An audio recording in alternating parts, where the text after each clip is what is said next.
I'd like to call this meeting to order. This is a city council work session. It is 6 p.m. on Monday, July 14th. Please stand for the Pledge of Allegiance. To the flag, United States of America, and to the republic for which it stands, one nation, under God, indivisible, with liberty and justice for all. Thank you. Will the clerk please take the roll?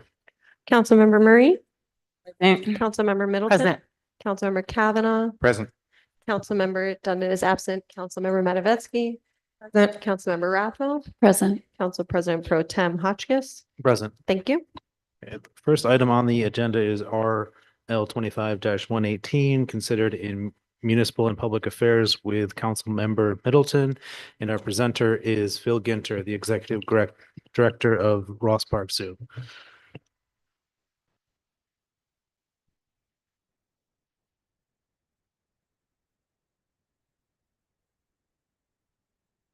Hello, how are you?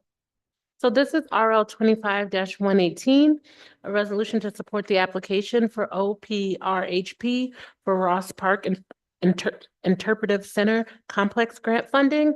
So can you tell us about it? I was looking at the legislation and I just had some questions, but can you tell us about it first? Sure. So this is a state Did it as die? part of the consolidated funding application process. We're applying for the same project. We talked with the regional grants administrator for state parks, and they encouraged us to apply for both heritage area as well as parks funding. So it's the same application that will be going in and being considered under both funding streams to increase the chances of it getting funded. It's my understanding initially there was some question whether or not anything from Ross Park would be eligible. So I did talk with Parks. I believe the city received a letter saying that anything they submitted would not be looked at favorably because there's already quite a few state grants open for the park. But because the city is the applicant on those, that does not impact our likelihood of being funded. So we were strongly encouraged to apply. We submitted the application last year. We were 1 point shy of being funded. So again, the Parks Administrator strongly encouraged us to reapply because she said it was a strong application. She gave us some feedback on kind of two of the areas to tweak. We have submitted the proposal to the Susquehanna Heritage Area Commission as well because they have to provide their endorsement. So that's in the process. It's my understanding that as of right now, for the heritage area in Broome County, ours is the only application that's under review. Awesome. So I was looking at the pictures, which I really like.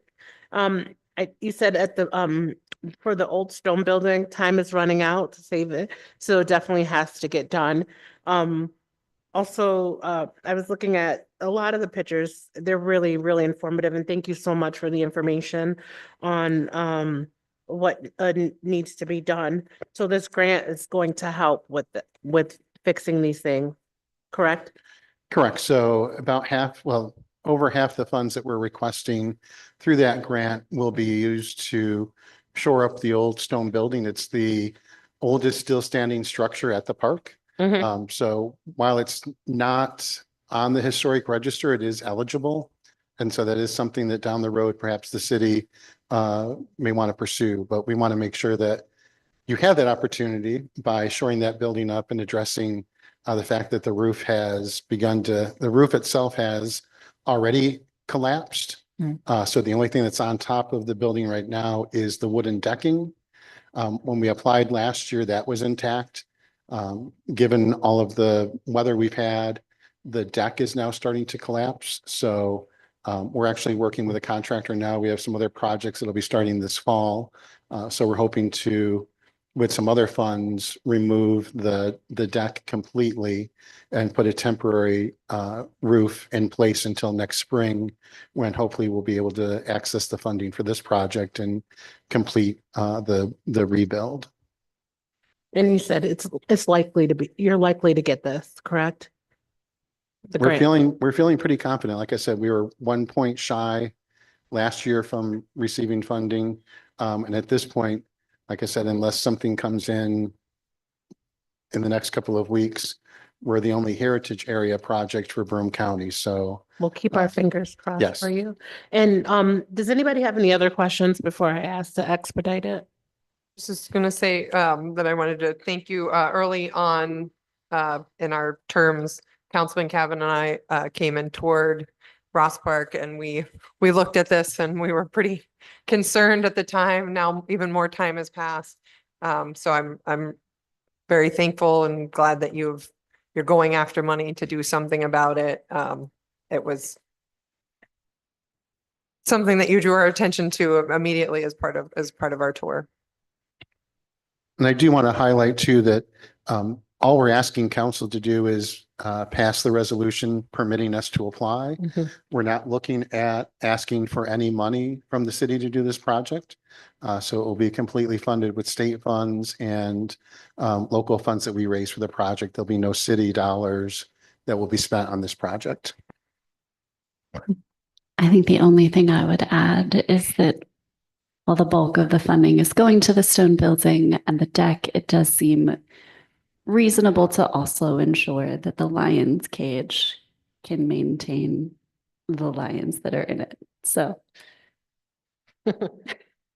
The lion's cage that we're talking about in the application is the historic one. dang, okay. So no lions will be injured or saved in the process of this application.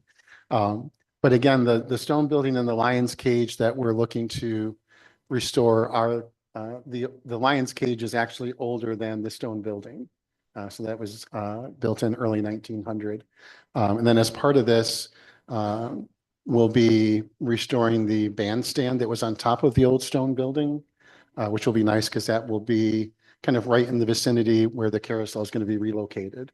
So it'll create a nice space between the pavilions, the carousel, and the bandstand to be able to host events and make it a really cool space. Could you go over the timeline, just if it's funded, when would the community start to be expected to be able to come and use this opportunity? It's New York State and dormitory authority funding. So we're ready to go. We have the plans all drawn up. It's just a question of how soon we can get a state contract in hand and then be able to move forward with it. We would love to have this project wrapped up next spring. Typically, the decision timeline is somewhere in the fall, November, December. So we'd love to have a contract in place with the state kind of early part of 2026 and then be able to move on getting the work done. We're having some conversations with some different banks that we work with to kind of secure a bridge loan so that we can start the work and not have to delay anything waiting for state funding to come in.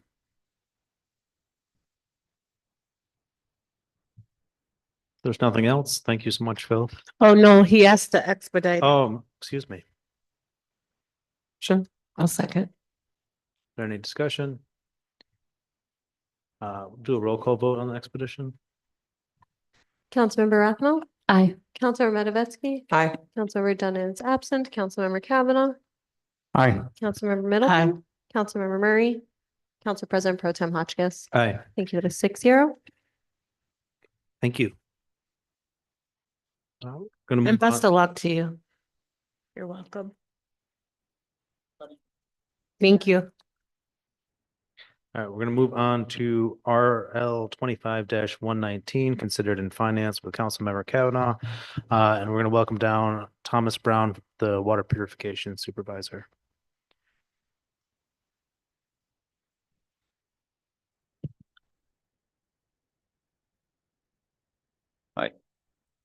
Hello, thanks for coming down. So you have a broken back truck, it looks like. Yes, yes, 10 years old, it's first major repair that we've had on it, 43,000. It's a $330,000 truck back in 2015. So we're assuming it's be probably twice that now. So the right move is to repair, not consider replacement. Yes. Okay. Yeah, we expect these larger trucks, we try to get 20 years out of, Okay. unless of course something major happens and it's not cost effective, but So what went wrong for $43,141.01?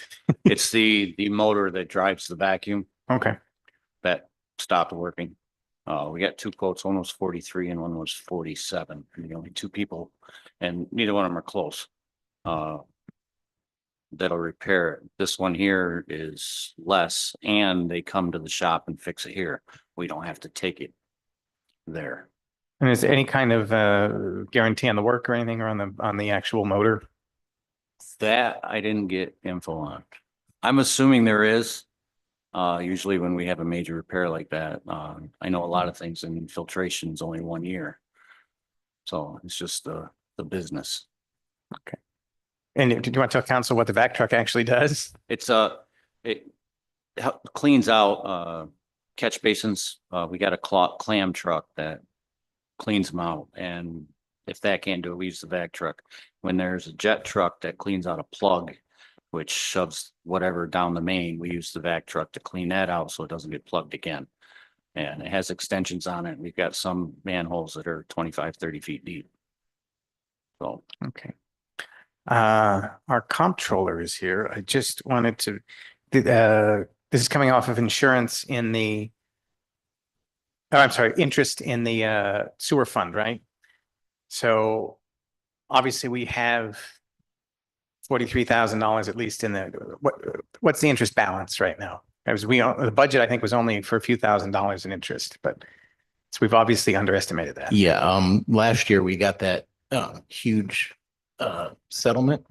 We transferred it from the HX, the project fund, and it went into the sewer funds. We have a lot of cash just sitting there. But it's sitting in the interest line. I guess that's where we. Well, it earns, all that cash earns interest. Oh, it so this is goes- the interest off of that cash. This is the interest off of the cash Okay. that's just sitting there until we use it. It's the sewer funds fund balance, which Yes, is yeah. basically cash. Right. So yeah, it's earning very well because we keep it in the highest interest rate we can. My class. Okay.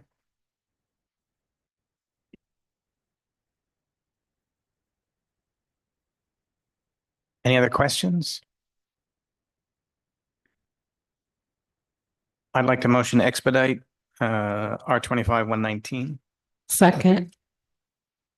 Any discussion? Seeing none, we'll take a roll call vote. Councilmember Rathmel, Aye. Councilmember Matavetsky. Aye. Councilmember Dunn is absent. Councilmember Kavanaugh, Aye. Councilmember Middleton. Aye. Councilmember Murray, Aye. Council President Pro Tem Hotchkiss. Aye. Thank you. That is 6-0. Thank you very much, Mr. Brown. thank you. Have a good afternoon. Okay, next up on the agenda is 25-120. This is considered in planning with Councilmember Rathmel. We'll welcome down Tito Martinez, the Assistant Director of Planning. Hello. Thank you. This is RL 25-120, an ordinance to enact a 12-month zoning moratorium on convenience stores, gas stations, and smoke shops. Tito, when you outline this RL, could you also incorporate aspects related to the public health legislation we rolled over from last year, please? Yeah, so just the impetus for this was a couple meetings ago. The planning commission said that they wanted to curb the spread of convenience stores and smoke shops throughout the city. They just felt that there were more of these stores popping up than is necessary or maybe desirable. We explained to them that a moratorium might be a good first step to hit the pause button on any new stores while we look at how to address their concerns. So at the last meeting, we presented a report to them on how much moratorium could work.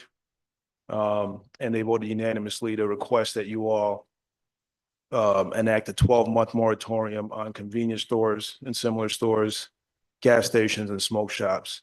So that report that we presented to them at the last meeting, that's what was included with the RL to you all.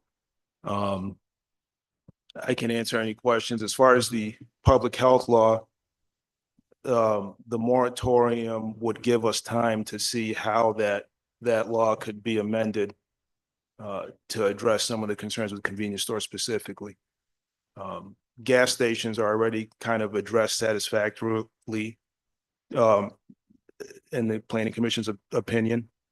But again, the moratorium would stop new applications for gas stations and these other types of stores while we work through the public health legislation or any other legislation that might come from this.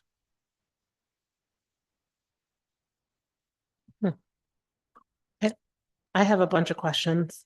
Are you ready? Okay, so before before I ask these questions, I just want you to know that this is nothing personal against you. I just have a bunch of questions course, that I'm yeah. very curious. For Okay, sure. so I just want to know, you said the planning commission came up with this moratorium or you did? The planning commission. Okay, Well, the planning commission they asked, what can we do to stop the spread of convenience stores and smoke shops? And a moratorium was presented to them by me as an option on a temporary stop while we look at what can be done, if anything. okay, so, and you're doing it, and that's the reason why you're doing this, correct? Correct, yeah. Okay. What benefit will this outcome, like, what's the outcome, like, what will be the outcome of this? The moratorium specifically, again, it would give us time to look at, do we have too many convenience stores? Do we need smoke shops and gas stations?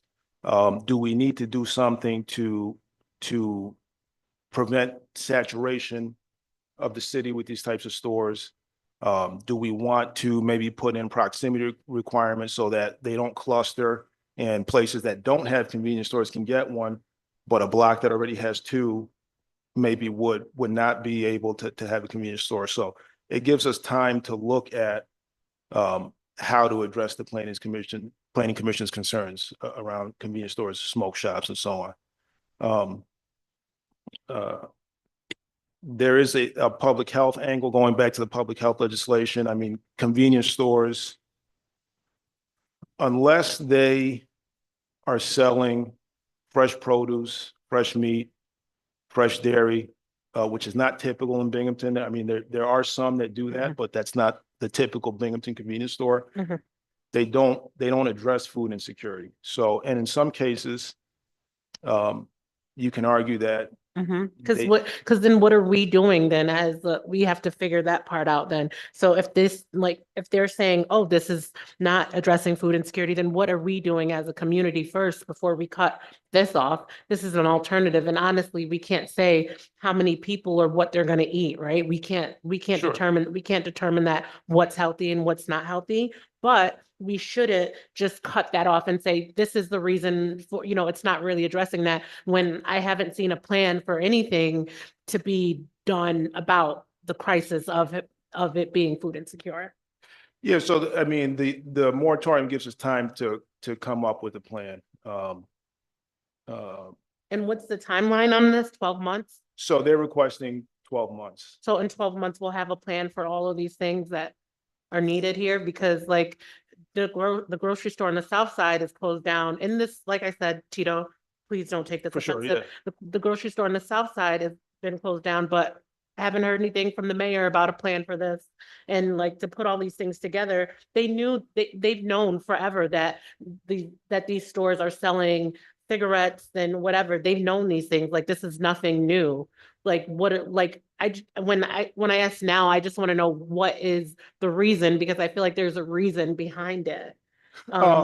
So a couple of things. So if there's a particular convenience store that somebody relies on to get Mhm. food on, that's not going to be affected by this. Could you explain how it wouldn't be, and excuse me for interrupting, but to echo the South Side East concern in particular with the closure of Weiss, Yeah. our neighbors are only relying on Yeah. the convenience stores, and they do sell meat deli Yeah. sandwiches, fruit, dairy, things like that. So what would the distinction and differentiation be? So two things. So any existing convenience store or even a store that's already applied for and received approval is not affected by this. This is not a ban on convenience stores. This is a temporary pause on new applications for convenience stores. So again, if somebody already primarily goes to a particular convenience store to get their milk or whatever the case may be, that store is going to stay there. That's not affected by this. I have a few. Can you, I guess the first thing that I want to just put on record is that I think the grouping is interesting, right? To group convenience stores with shops. Here, do you want that? I just want to highlight that grouping is interesting to me, and I don't know how we kind of arrived at that. But I'd like to understand like what the volume of application looks like, right? Because I'm just trying to understand it from your perspective, right? It seems like y'all were having a meeting and you found it someone found it necessary to want to press the pause button. Help me understand what the level of application looks like, because I'm also concerned that this legislation would potentially impact communities that would rely on convenience stores for food, right? And I don't feel okay about that, but I also want to understand this issue from your perspective. So if you could just kind of walk me through how y'all arrived at this, that would be helpful. So if I, most of these places don't even have applications, right? Because it falls under general retail, which is convenience stores anyway, right? Which is often a use by right. No, convenience store is a specific use in the zoning ordinance. There are 3 criteria that they have to meet. It's under 4,000 square feet, it's open 12 hours or more, and sells packaged alcohol. Any convenience store type business that doesn't meet one of those criteria will typically be called retail food sales. That can be permitted by right in certain zoning districts. But again, it would have to not meet one of those criteria. Like it would have to not sell alcohol or have limited hours. General retail would be anything else, like general merchandise, not like consumable stuff. Okay. I'm so sorry. Can you Restate my recap question? that? Yeah. Yeah, I'm just curious I want to better understand what does the Okay, volume of yeah. requests look like that Yeah. led us to consider a 12-month Yeah. ban. So it was 2 meetings ago. I believe it was during other business. One of the planning commissioners said that they saw a new smoke shop open up. And is there something that we can do? We had recently gotten an application for a gas station with a convenience, or 2 applications for gas stations with convenience stores. And they said, it seems like on every commercial corridor, you see clusters of convenience stores and multiple smoke shops. Is there something we can do to kind of limit them? Right now, we have 3 pending applications. It doesn't seem like a lot, but the count that we got for existing was, if you lump all these uses together, it was over 50. 22 standalone convenience stores, 21 gas stations with convenience stores, and 9 smoke shops operating within Binghamton city limits. Wonder if some more data could be presented in terms of the location. I'm fine with those conversations being had. This just seems like a drastic jump. Yeah. Right? And, it wasn't that it sounded like it was just a conversation about something. And I would have hoped that the next step would have been, I noticed this gas station, we have 2 applications. Let's do a deeper dive into the data to be able to fully assess what the big Right. picture of this looks like. And I would want that to be kind of our next step before, it feels like we went from 0 to I 100. agree. So that deeper dive is exactly the point of the moratorium. It stops new applications from coming. I No, don't think we- we need 12 months to be able to do that, right? So if you had said a month, 2 months, right? But a year, that feels But even excessive. presenting the proposal without substantiating it with the data relative to why the request is being made is a concern. And so to Council Member Murray's point, an anecdotal representation and conversation at the commission level should have instigated a data analysis that then was substantiated to a proposal. And I Yeah. think that's the critical step missing. And just the one thing I want to reiterate that Councilmember Middleton brought up is this also feels like we're addressing the result and not the root. So we're going to remove, and this is particular to convenience stores,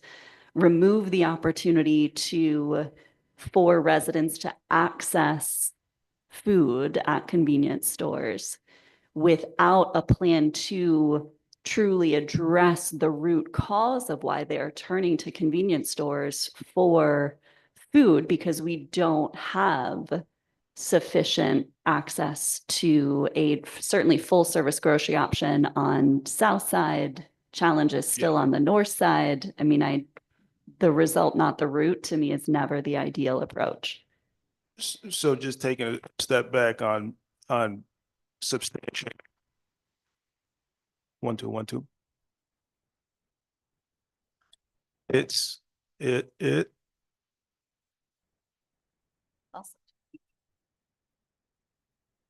typical of moratoria to, a body makes an observation, and then the point of the moratorium is to get that data. And then I just want to reiterate that this is not getting rid of any convenience stores. This is not preventing access to any convenience stores.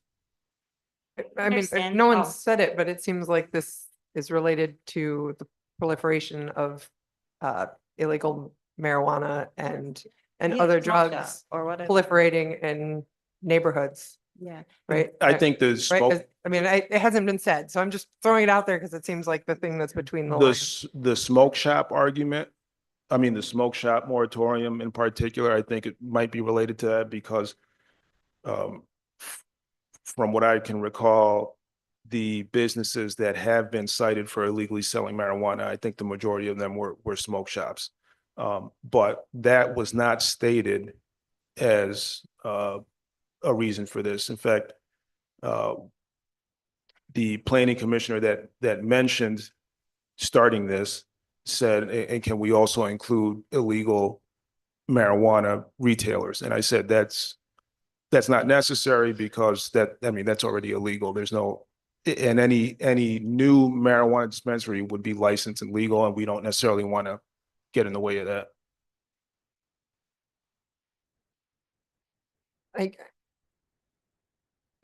I guess, yeah, I mean, I presume, I mean, again, this is coming as a naive person without data, but the fact that there's like 3 or 4 convenience stores clustered all next to each other, that I don't understand how they're all profitable unless they're. That's another concern is I don't know how they're profitable. yeah, the economic part of it is another concern. At a certain point, you get to a saturation, and then all of the convenience store owners. Well, I think that I would be more concerned if you said we have 10 or even like 5 applications. And I think also my hesitation is that if there were an application for a convenience store in a neighborhood or community that didn't have much options or resources, then this would prevent that application from being considered. And so if the issue, because I know when you were sharing kind of like the backstory, right? You said something, they noticed another smoke shop opened up. And then you were saying that there were 2 applications, one for a gas station, one for a convenience store, right? And so I think that if the concern is truly the smoke shop, then this should say smoke shop, right? I think the problem is grouping all 3 of these things together. So I would, that's my concern, Mhm. right? I- Let's think about separating totally agree. that out I agree. And I also am in curious. conversation. Because Mhm. I don't want to stand in between someone having access to food, regardless of how healthy or unhealthy or just. Right. The solution is not to remove it as an option. So I want to just reiterate that this would not get rid of any existing convenience. The other thing is that this is temporary, and the planning commission requested 12 months, but really it's up to city council. And so if you think a shorter period's more appropriate, then again, that's your decision to make. Our recommendation initially, you can see in the report, was 6 months. But again, that's up to you all. I just wanted to say another thing. I know you did say that it doesn't affect the new stores that were there, but this should give the planning commission an idea on what to do to address these things that we have. So we know that there is a problem with certain things. So that might be something that the planning commission could help with trying to alleviate, so that if they feel like these convenience stores are a problem, they could come up with something that might help with the problem. Instead of, why don't we build a grocery store? Or why don't we do something, else to kind of alleviate that? So that's just an idea. I would say I'm completely with Councilmember Murray on the grouping. I don't see the relevance of convenience stores to this smoke shop concern. And you also stated that from the commission's perspective, gas stations are relatively taken care of. So it sounds like we're left with smoke shops to consider, but smoke shops are not what's in front of us. So the gas stations are already addressed in the pending legislation, but somebody could still apply for a gas station. So again, the point of the moratorium is to put a pause on this stuff while we figure out exactly what we want to do. If convenience stores get added to the public health legislation, or a separate RL gets presented for convenience stores, that could result in a rush of applications, which is another reason for a moratorium. Is while we're examining the issue and deciding whether there is one or not, or the gravity of the issue, we want to make sure that before we know what the answer is, there's a pause on new applications. So avoiding that rush of new convenience stores trying to get in before an amendment passes, or new gas stations or new smoke shops. That's also the point of this. There's also in an exemption for convenience stores in underserved, but relative to the number of convenience stores in, I don't know, a mile or half a mile or something of that location, to say, okay, it's a moratorium, but you can get an exemption if there is no convenience store within a mile. You could put a Half like, mile, or I don't know. sort of limit on it, I would think. Is that something that would be doable? We could look at it. You might be able to put geographic boundaries on it, or like zoning based boundaries on it, but generally moratorium are enacted as sort of an all or nothing thing. Because again, the idea is to pause where everything's at while you look at what changes do we want to make and what changes make sense. And part of the moratorium too is that it can be lifted once the legislation's in place. It's not like you enact the moratorium for 12 months, it has to last for 12 months. Basically, the idea is to enact the moratorium long enough to get your legislation in place, and then it moves forward from there. One of the other things is that I know there was some discussion about, having a plan for like how you address food insecurity and stuff, which is important, but that's also not really something that falls into the criteria for considering enacting moratorium for zoning law purposes. So just to kind of like put those into there. I know I was aware of that. I knew that. I was just saying that, like, I feel like there's other things like that need to be addressed also. So I understood that. I'm Tito, and where I'm stuck, I don't understand the inclusion of convenience stores and the concern for saturation. With it, feel free, if there's some other way you can word it or represent either one of you, but Councilman Dundon spoke to going to convenience stores and gas stations, and they're selling, a lot of them are selling drugs. I mean, I think there's a distinction. I think there's a distinction. I'm missing the conversation. What? Well, one of the issues with convenience stores, and I don't want to, accuse any particular convenience store of Not any anything, but particular, absolutely. but Please don't do that. Thank you. there has been an issue with them selling things that are technically legal, but are kind of suspect, like kratom and Galaxy Gas that the law has not caught up to yet. Repeat what you just said.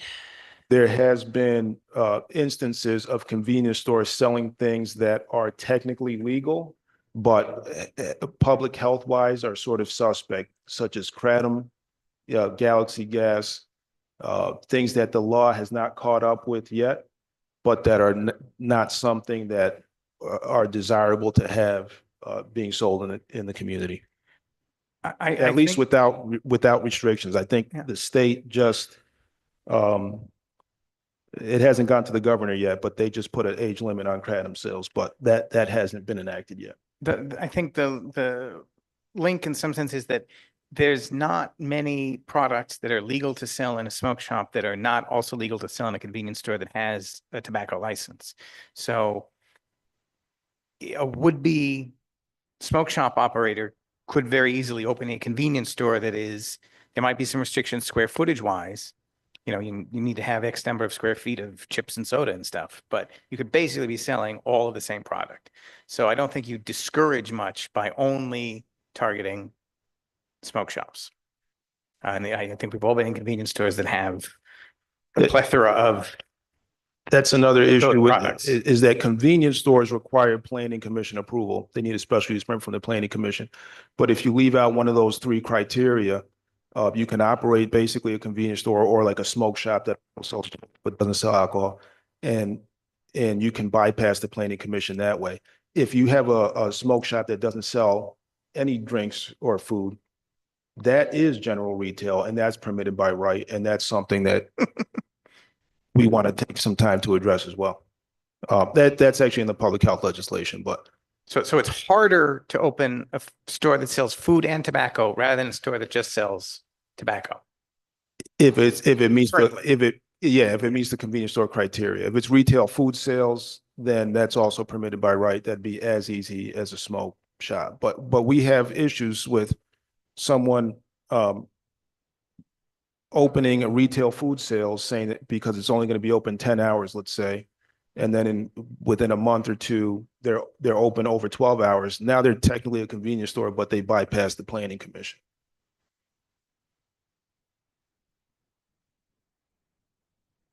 I'd like to also just jump in a little bit. One of the concerns with an oversaturation of convenience type stores is the impact that it has on an economic profile. We have food deserts. We want to attract grocery stores. When a grocery store is looking to move in and they see a dense area of convenience stores, that's competition for them, and they won't target the area. So part of the moratorium would help us to do an economic analysis. We want to be able to attract grocery stores in, not just keep approving convenience stores. And that is meeting more of the community needs. So if the 12 months is too So if you long, wanted it, how come it hasn't been done yet? it just came to our attention that this was becoming a more and a more. No, I think So can you just clarify? You said it just came to your attention, right? And I think my initial statement was about like data, right? Not just the anecdotal data. So can you clarify or elaborate on exactly what has just come to your attention if this moratorium is to be able to collect data? How many? I don't have the exact number approved this year.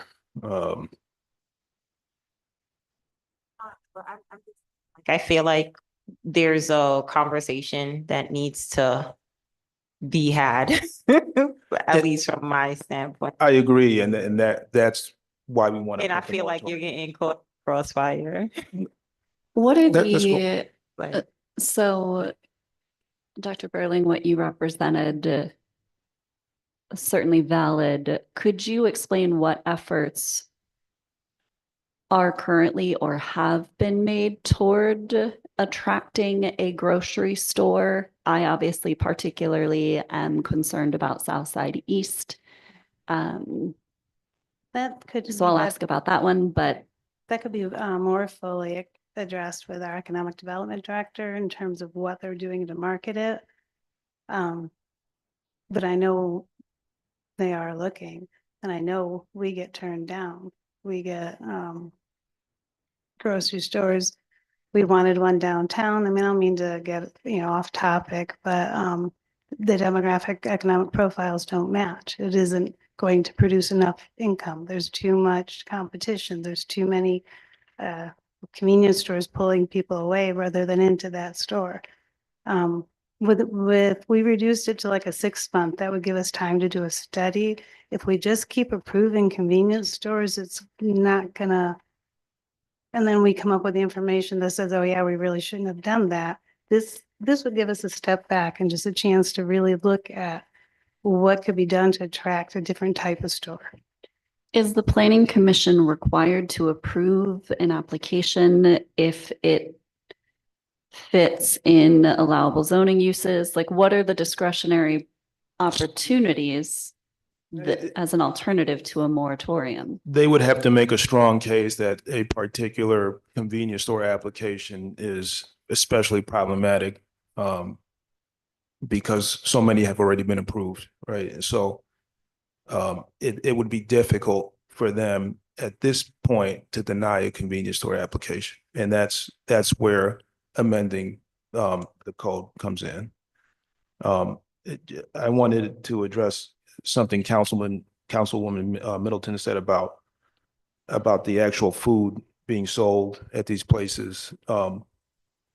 We don't want to tell people what to eat. The problem is that vulnerable people who do not have adequate transportation and their only option is a convenience store that does not sell fresh produce or fresh meat, they don't have an option to choose better food.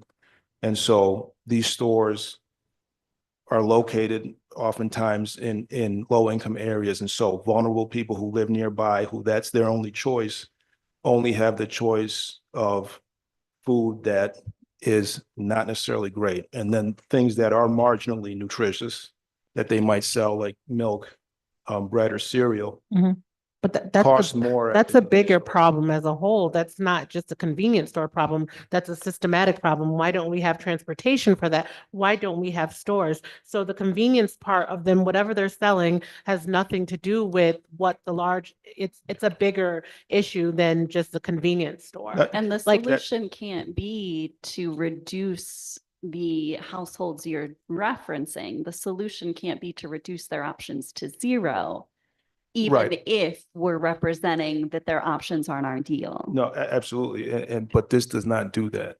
They still have access to what's already there. I'm just trying to make the point that convenience stores in the number that we have them is not necessarily a public good. If you have an area that has nothing nearby but a convenience store, that one convenience store is very important. But when you have 3 on a block, that's not really helping anybody. How hard is Read it a grocery store.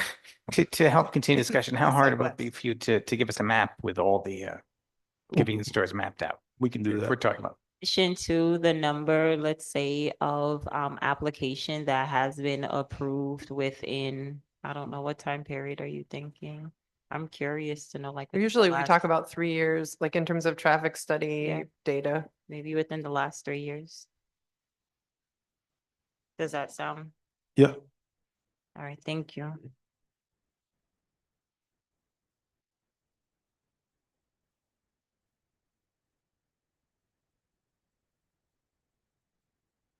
Nothing else?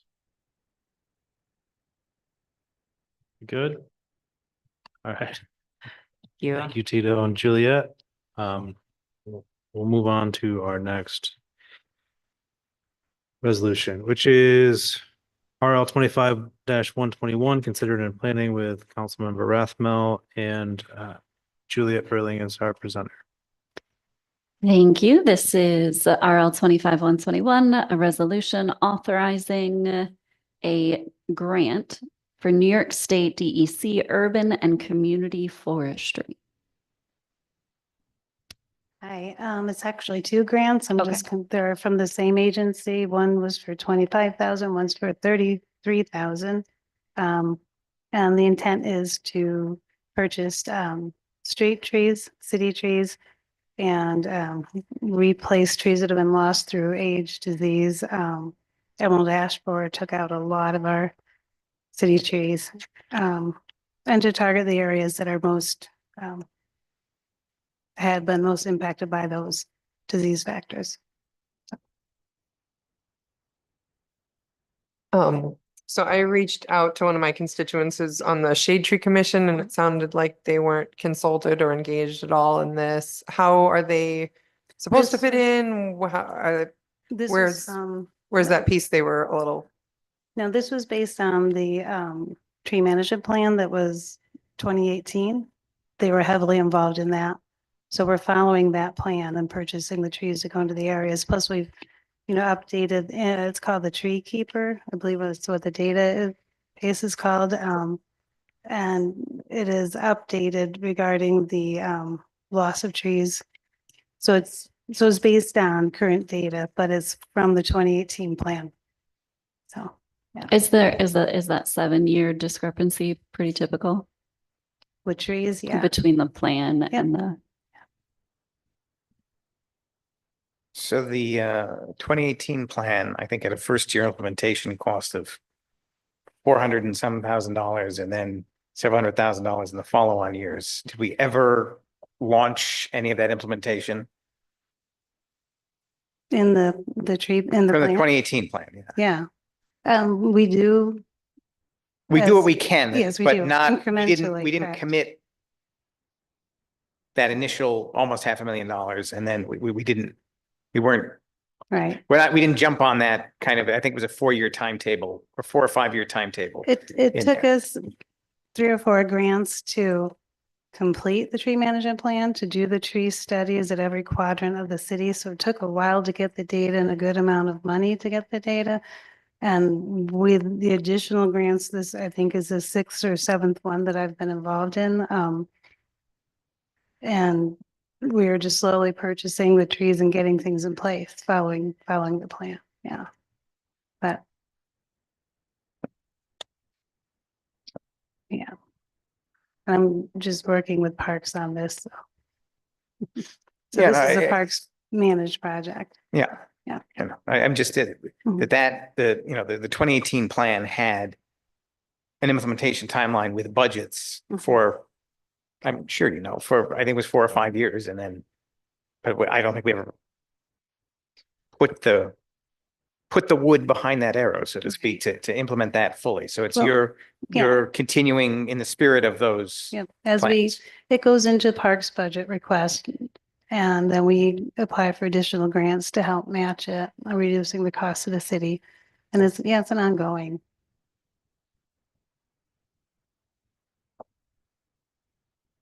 And there's a bit of backtracking also as people remove trees that have been planted on the street.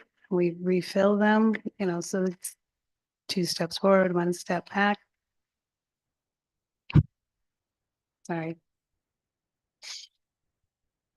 is there going to be an effort to re-engage the Shade Tree Commission and get Yep. that more active? It sounds like Well, we the have it. activity Yeah, got rebooted and then kind of, The only issue dissipated. we're having with the Shade Tree Commission right now is finding a time that they would be willing to come in to meet. So we're hoping, they really did like the online meetings during COVID, and the transition to meeting in person has just not been something that committee is willing to do. So we're working to, Robert, we can't have a committee that meets online in full. So for the Shade Tree Commission to do what they want to do in terms of meeting remotely, we would have to make some amendments to their enabling legislation. I'd be open to doing that. I don't know. They're an advisory committee that talks about trees. And some of the people that are on there have, particular expertise and don't necessarily live within the city of Binghamton or may work outside of the city of Binghamton, It's and an live excellent in committee. proximity to the city, because it is It's an based excellent on committee. expertise and not necessarily just civic engagement like some of the other groups. But they also ran the citizen pruning group. And it's an excellent committee and we do need them back and we need them to be able to function in full.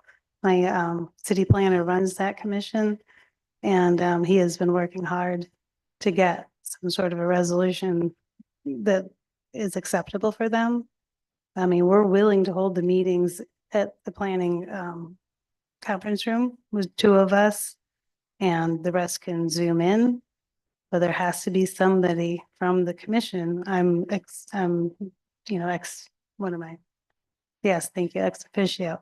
So we need a voting member there or an advisory council member there and having, it's difficult to get them to agree.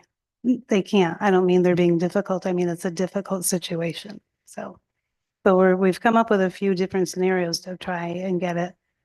And it hasn't been Well, successful. I'm open to taking it to rules committee if we have some Okay. ideas and there's legislation that needs Yep. to be done That to sounds to great. re-engage our appointments. Because the shade, for people following along at home, the Shade Tree Commission is made up of both city council appointments and mayoral appointments. So we have about half the stake. Yeah. in the Yeah, and people that they're very, on. we send them the landscaping plans for parking lots and the information they provide. We need our street tree species list, I guess, completed, updated. It's based on the height of the trees, so people can select them whether or not there's wires underneath. You know, so we absolutely need them back here working. I'm sorry, I hope they hear me. Because we don't have their expertise. Anyway, but there you See, go. there is a motion to expedite this RL.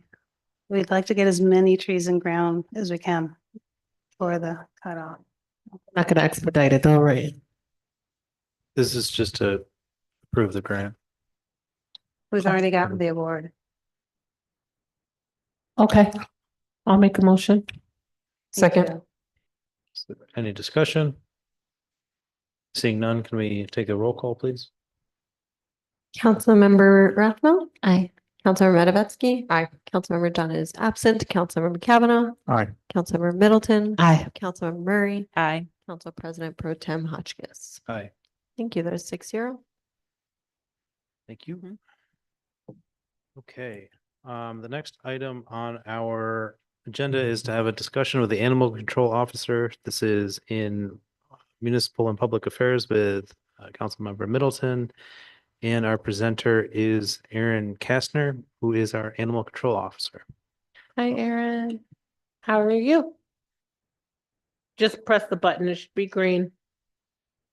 We're good. Okay, so you're down here for a discussion? Yes. Okay, sure. Could- Go right Could I ahead. add a little bit of context Sure. before it, just in terms of like, I think what we're hoping to get to, or maybe just what I'm hoping to get to. So I know we've had some conversation around particular protocol, off leash and aggressive dogs, provisions for shelter. I think I'm most curious, you've identified potential like repeal and replace options for the current chapter on animals, and very much interested in the working draft of changes that I mean, certainly start wherever you planned on starting, but I definitely am most interested in that conclusion. I won't lie, I didn't really have a plan. So regarding a repeal, replace, the chapter that we currently have on animals, in my opinion, is quite confusing for most people to understand. When I started and I read it, I was like, I don't really actually know which things are enforceable and which things aren't enforceable. So I've taken several pieces from local municipalities as well as municipalities farther away. My current draft keeps the section on livestock, although for livestock, I think that we need to include rabbits because they're not listed, and we have at least one household that allows their rabbits to run at large in the city of Binghamton. We don't have anything against that at the moment. And then it pretty much completely revamps control of dogs, outlines licensing with more specific definitions for everything that's included in it. It creates a prohibited act section, which adds a chase and harass. A lot of times I have people who are like, I've had a dog that has chased me and they behaved aggressively, but the only thing we have for that is a dog running at large or moving it all the way to a dangerous dog proceeding, which doesn't always fit. So a chase and harass, it adds biter dogs. So City of Syracuse has a ordinance that prohibits, or I guess, makes it a violation for dogs that bite people without raising it to the level of dangerous dog, because we do have a lot of dogs that bite in the city of Binghamton. And then my draft removes our section on governing vicious dogs because Article 7, so New York State Agriculture and Markets Law, Article 7 covers dangerous dogs pretty thoroughly. Once we've deemed a dog dangerous in the city of Binghamton, a dog that had somebody unprovoked and caused injury, sometimes significant injury, having that dog in the city of Binghamton under guidelines, which we've done pretty specific per dog. I've done 10 since I started in January of last year. We come up with a plan for each individual dog that works. And then past that, if a dog is reoffending, the question is, do we actually really want the dog to continue to reside in the city of Binghamton? Which is what a vicious and dangerous dog would be under. It's 178.14 currently. Off the top of my head, that's the majority of that. And then it removes abandoned dogs, humane treatment of dogs, and I have to add a section for fines for violation and fees, but ideally a separate article for the things like the shelter law. Syracuse has basically it's a code red, code blue. Dogs can't be left outside for more than 2 consecutive hours in 90-degree temps or below 32 degrees Fahrenheit. They have to have access to a shelter that a human could use to escape those temperatures. So something to consider. Could you speak to the adequate restrainment when, like, unfenced property that Yeah. abuts public place? New York City. So I floated that past my office coworker, Officer Brown, and he wasn't sure that anybody would follow it. But New York City does have an ordinance that any dog that is on a property, even if it's owned, that abuts a public space, so sidewalk, street, otherwise, has to either be tethered by an appropriate leash or has to be contained by a fence. So for aggressive dogs, another big issue that we have is dogs may behave aggressively or in a territorial fashion on their own property. And I can't necessarily do anything about it to make other people feel safe until that dog has left its property. Yeah, which is scary. Yeah, it can be. It can be. Mention anything about cats. I know we've had some discussions about cats and noise, and we've dog noise and some Yeah. different discussions there. So Yeah. So cats, per my job description, says that I should pick up stray cats. We don't have anywhere to bring them. And there's no legislation on the books anywhere that I could find for TNR, so trap, neuter, release programs. In New York State, it's not necessarily legal, but it's also not illegal. City of Elmira has a program. I believe their animal control officers, which do dog licensing and animal cruelty, much like I do, work through their SPCA. And they do have a program in place. I have not talked to anybody up there to see how effective it is. But basically anybody in the city of Elmira can rent a trap from their SPCA, trap cats on their property, and then work with the SPCA up there to have them spayed, neutered, and either returned or adopted out if that's appropriate. I haven't floated that by the Humane Society, which would be the only like local organization that we could work with to do that. you mentioned potentially chipping at some point. I don't know if you've had evolved thoughts, chipping cats. Oh, in terms of, yeah. I know- Evolved thoughts on that one way or Yeah, so another. to pair along with their TNR program in City of Elmira. They also have an ordinance that cats are required to be, if you're going to have a cat and it is going to be outside, it is required to be up to date on its vaccinations. It's required to be spayed or neutered, and it's required to be identified, much like dogs. But rather than having to specifically have a collar and tag affixed, because cats lose their collars all the time, they would be required to be microchipped. So one or both. Yeah,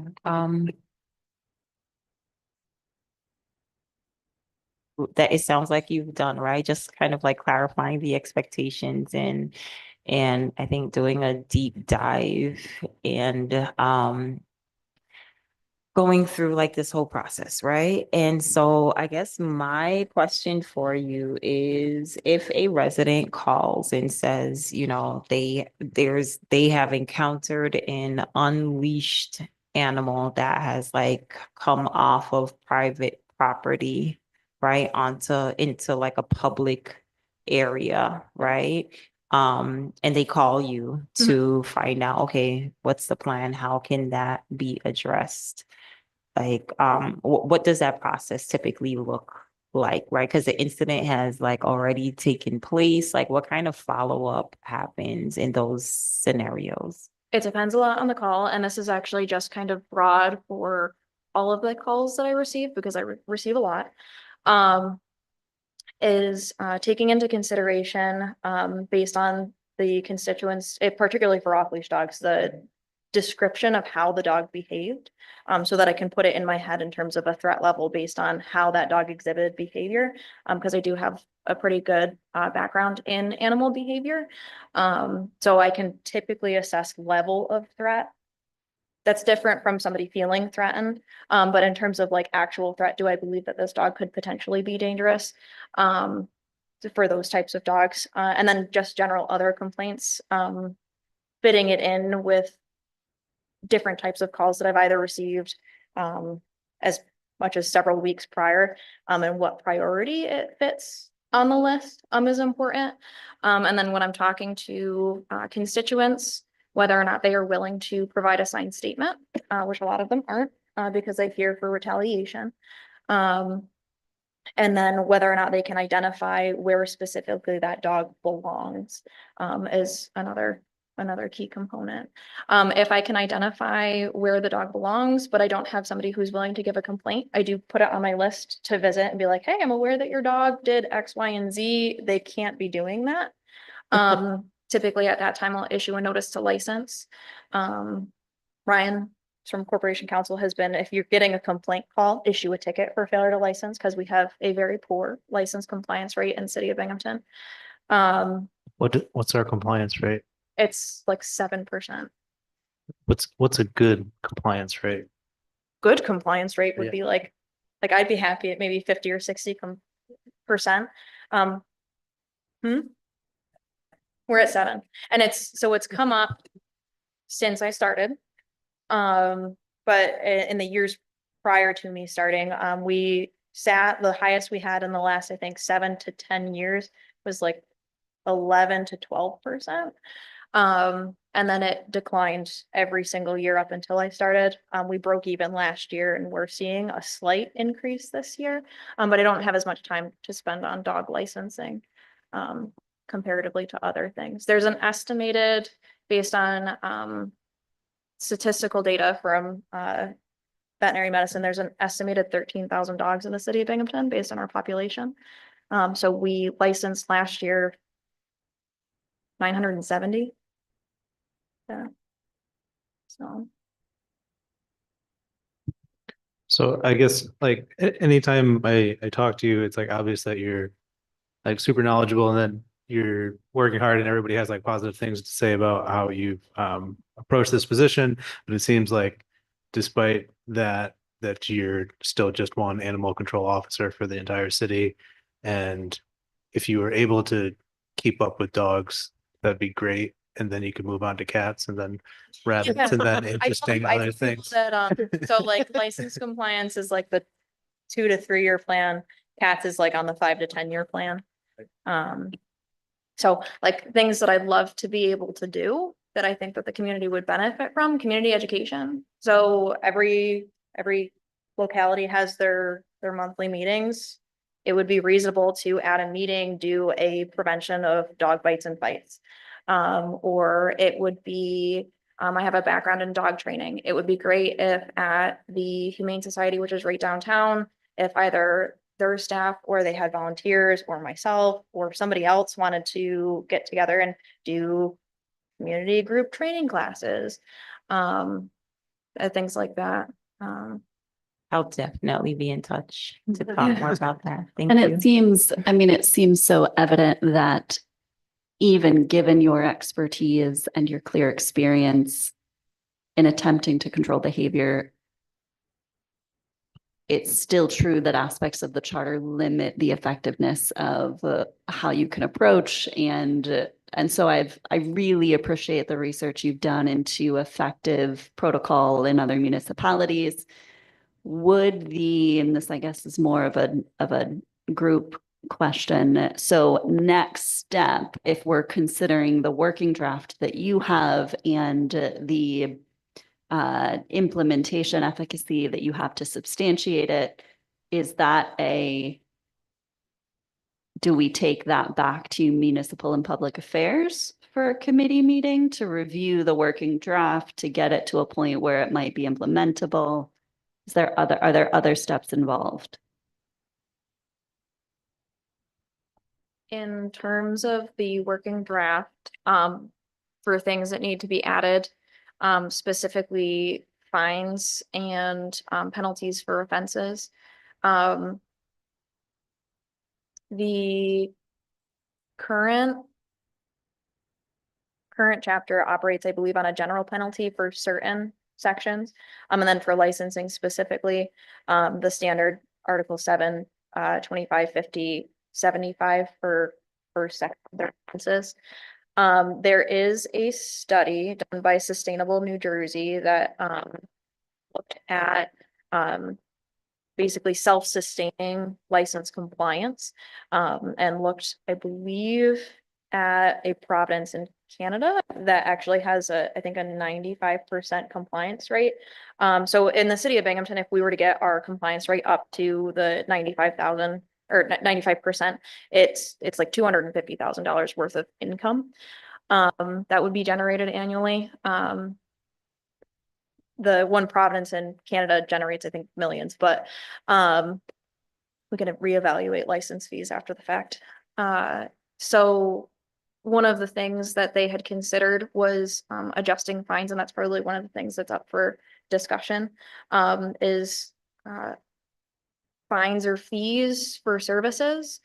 So one of the hiccups that I run into right now is people who are looking to surrender an animal that has behaved dangerously, that they don't want to be deemed dangerous, but they can no longer have in their home, and they don't have the means to transport said animal for appropriate euthanasia. So having a fee set for, we will pick up that animal for you, and we will make sure that it gets a humane euthanasia, set fee for that. Having a set fee for, so we pay approximately $250 per dog. It's a set fee for the Broome County Dog Shelter. The Broome County Humane Society quoted about $250 per dog that we were to bring in.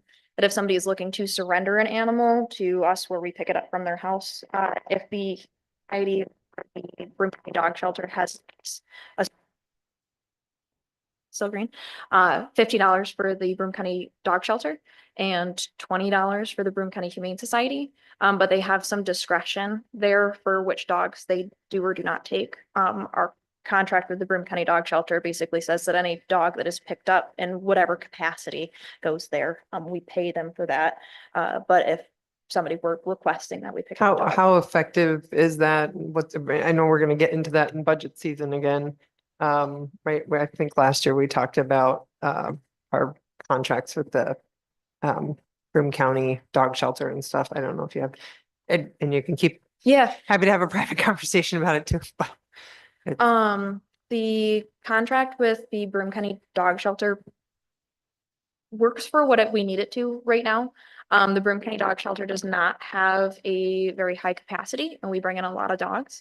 We're up to, I took dog 148 today. And that doesn't include the Article 26 seizures. Typically, the Humane Society, out of the goodness of their hearts, will agree to take dogs that were found tied at locations or abandoned in locations. They're not required to, and that's technically paid for under the contract, is any dogs that we seize. But they do currently cover our veterinary care, which is not common in other municipalities. Typically, other municipalities are for veterinary costs incurred by the dog. So dogs that have been hit by a car. We have people who claim to have found dogs that very clearly have like parvovirus and need pretty extensive veterinary care. Currently, the Broome County Dog Shelter covers that. If we were to do a contract with the Humane Society, when we pick those dogs up, the city would be on the hook for those fees.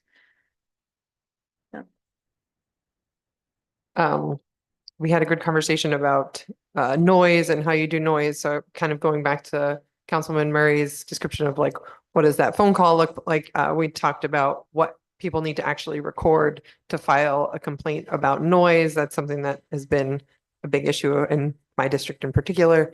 So I don't know if you could just give them a quick overview of what people need to record in order to get relief.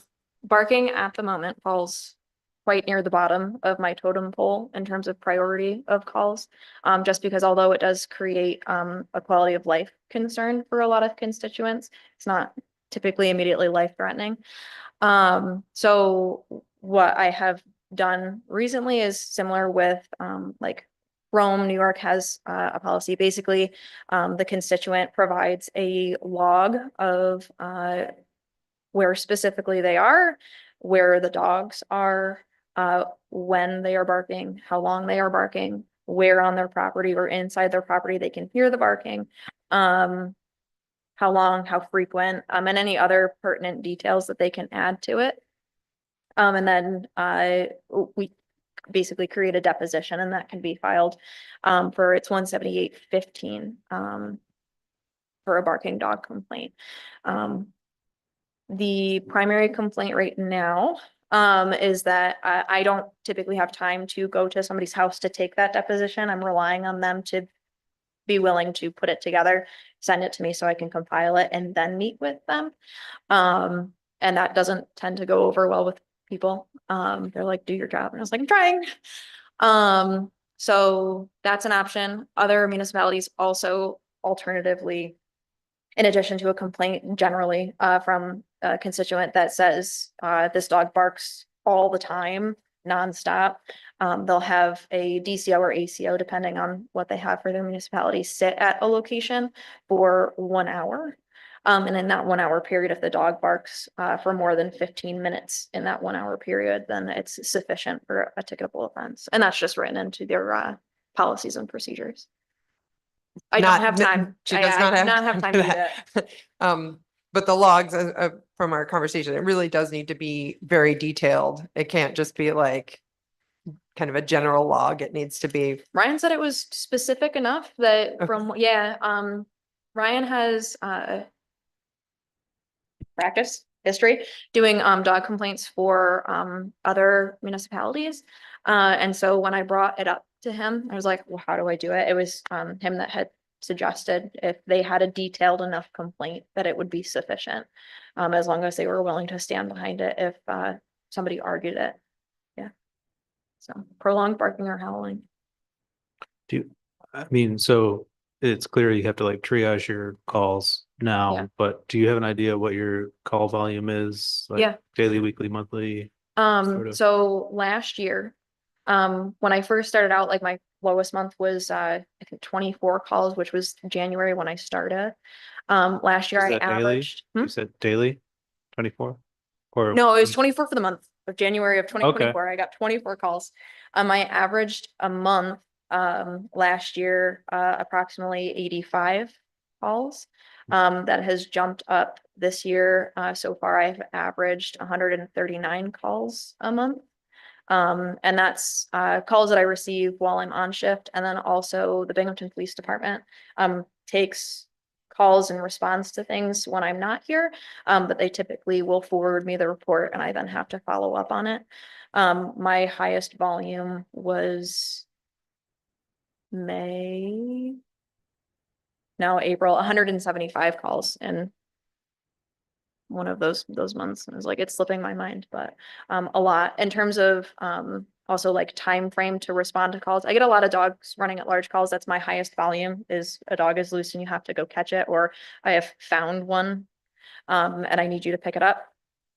But animal cruelty complaints, they specifically, one, are important, and then two, take a longer amount of time for investigation. And those have doubled since last year in terms of average. I averaged about 10 animal welfare calls a month last year.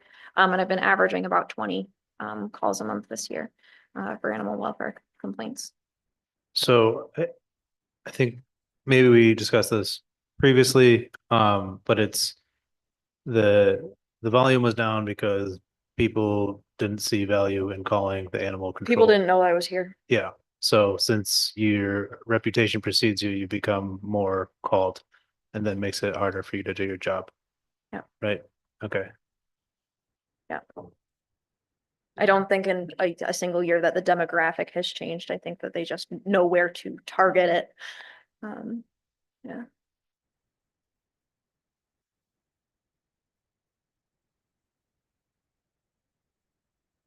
Well, I think, yeah, that's answers all my questions for now. Thank you for all that you're doing. I think we'll eventually schedule a committee meeting to review some of your legislative proposals for the animal control chapter of the charter. But that'll be the first step in supporting animal control. So thank you so much. Thank you. All right, the next and final agenda on the item, the final item on our agenda is a discussion with the clerk and deputy clerk salaries. This is employees with Councilmember Murray, and our presenter is the deputy clerk, Samantha Costello. Thank you. So we are looking to have a conversation, a discussion about salary increase for the clerk and deputy clerk, especially since the last raise was 5 years ago. So Sam, can you start by just like providing some additional information? I know you have a spreadsheet that you just shared with us. Sure. Good evening, everyone. Thanks so much for having me down. I'll just clarify, we did receive a raise last year, but it was a cost of living adjustment raise. So the last significant raise to adjust to parity alongside clerks from other municipalities was in 2021 for the 2022 clerk salary. And you'll notice that in the supporting material that I passed around. So what's significant about that is if you look at comparable cities, and these are cities that we use for other parity comparisons for jobs through the Department of Personnel in the city of Binghamton, cities like Ithaca, Syracuse, Schenectady, Utica, Troy, Niagara, you'll notice that the average salary for the clerk is around $83,000. Not every city or municipality has a deputy clerk. It's also important to note that the role of clerk and deputy clerk is a very disparate role across the municipality. In some municipalities, clerks and deputy clerks handle taxes, for example, whereas they don't in others. In some, like our own, they handle supporting city council, whereas in others they don't. So we tried to find a variety of municipalities that encompass a wide breadth of duties that ultimately align somewhat with what the clerk and deputy clerk do in the city of Binghamton. Sorry. Also in your supporting material, you'll notice at the bottom a comparison of department heads and deputies in the city of Binghamton. And that's just to provide some context for the typical salary of a department head and a deputy head. We did remove the outliers of police, fire, and corporation council because those have particularly high salaries, which are concurrent with how they play out in other municipalities.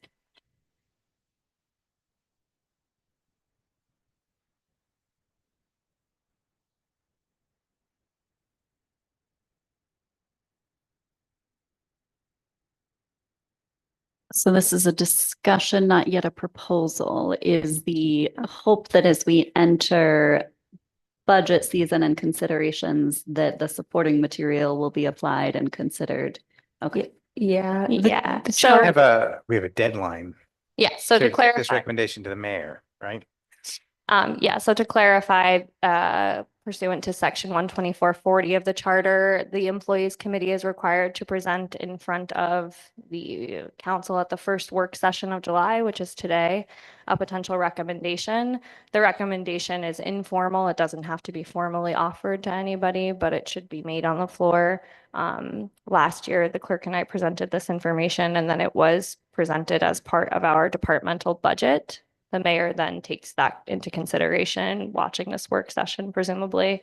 And then that suggestion or recommendation is or is not incorporated into the proposal that the mayor makes.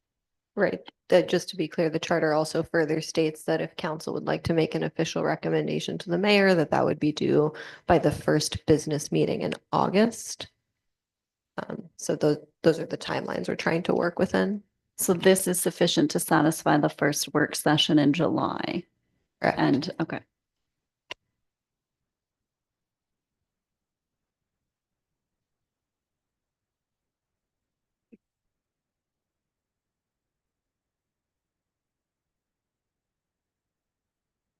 Do you have any idea which city clerk most closely in a different municipality most closely mirrors your responsibilities, either for the clerk or the deputy clerk?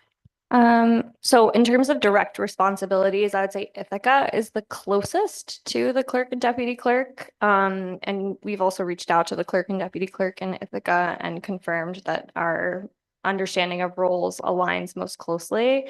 Obviously, Ithaca is of a slightly different size than Binghamton, and they have a slightly different structure wherein they have a city manager and the clerk's office does support in a different way that role. But I would say that that's likely the most similar to my understanding and knowledge. I also believe in Schenectady. It's very similar from the research that we've done. I can't speak to the specific roles of every clerk in every municipality, but I'm happy to follow up with additional research if that's helpful. I guess maybe for clarity, if you could pick one of the ones that you would say you're not like, that you came up with research, how are you different? Off of this list, I'm not sure that one comes directly to mind. I can speak to surrounding municipalities if that's helpful, like because we did do some salary comparison with surrounding municipal areas. So for example, in Johnson City, the clerk's office does not perform marriages and does not keep records of marriage. In Windsor, for example, the town clerk focuses significantly more on taxes, but doesn't really provide any legislative assistance for the town board. I would say that the city of Binghamton is unique in the heft of municipal support that's given to the city council compared to a lot of other municipalities where there are smaller or perhaps not as engaged legislative bodies. In some offices, the registrar of vital statistics is fully separate from the city clerk and is not overseen by the clerk's office. I would also point out that the direct surrounding municipalities were hard to use as comparisons because we are by far the densest and most populous when it comes to serving a municipality. The town of Union is quite large, but it's broken into several smaller municipalities.